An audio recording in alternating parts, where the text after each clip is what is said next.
Bismillahirrahmanirrahim. Assalamualaikum warahmatullahi wabarakatuh. Perkenalkan, nama saya Mila Rosida. Saya mahasiswi Tadris Ilmu Pengetahuan Sosial kelas B semester 5. Di sini saya akan menanyakan terkait tentang sejarah dunia dan pengaruhnya. Dan narasumber saya sendiri di sini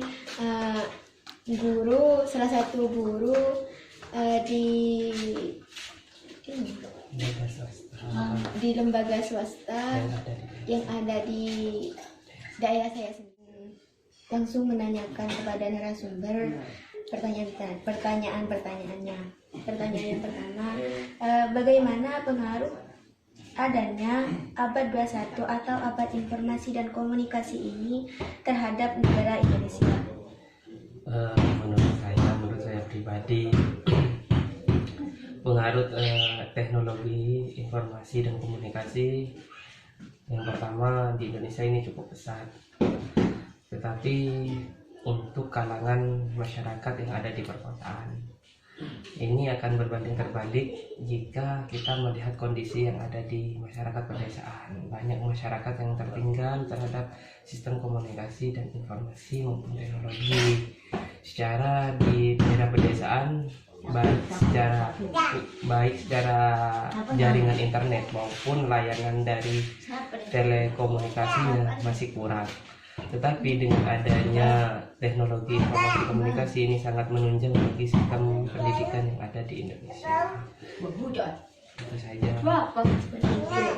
Lalu hal yang kedua yang ingin saya tanyakan, kita tahu bahwasannya kemajuan teknologi dan informasi ini akan terus berkembang seiring dengan perkembangan zaman. Lalu langkah apa saja yang bisa dilakukan untuk menghadapi hal-hal tersebut?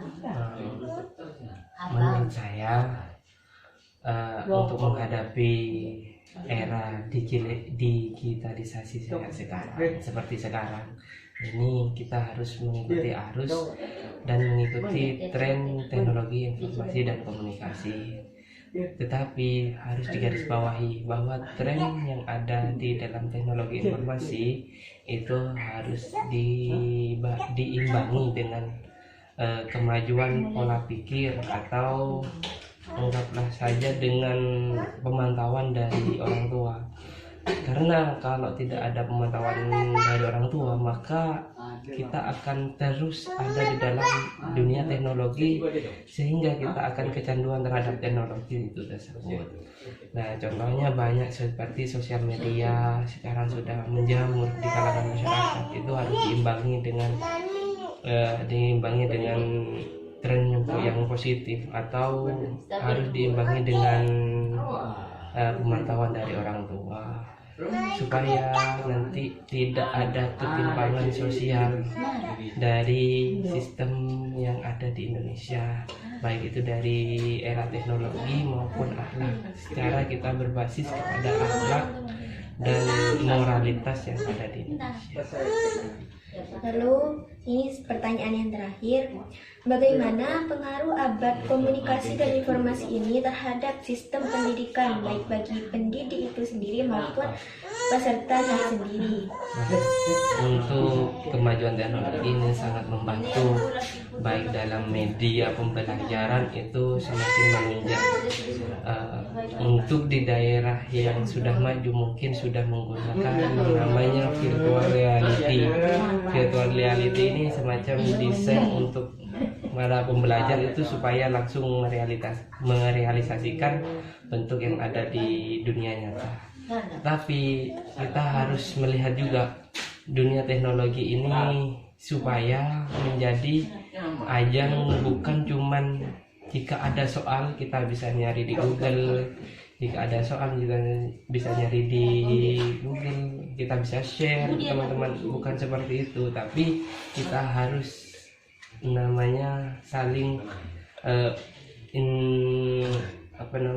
saling simbiosis, supaya nanti ada apa yang kita inginkan dari teknologi supaya tidak disalahgunakan.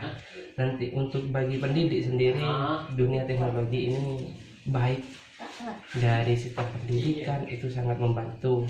Secara sekarang ada aplikasi Zoom, kelas meeting, dan apalagi sekarang kita menghadapi pandemi ini ya kan. Itu sangat membantu sekali dalam untuk penunjangan sistem pendidikan yang ada di Indonesia. Itu saja. Baik, hanya itu yang dapat saya tanyakan, cuma itu yang dapat saya tanyakan. Terima kasih atas waktunya. Selanjutnya, terima kasih atas waktunya. Mohon maaf apabila ada kesalahan. Wassalamualaikum warahmatullahi wabarakatuh.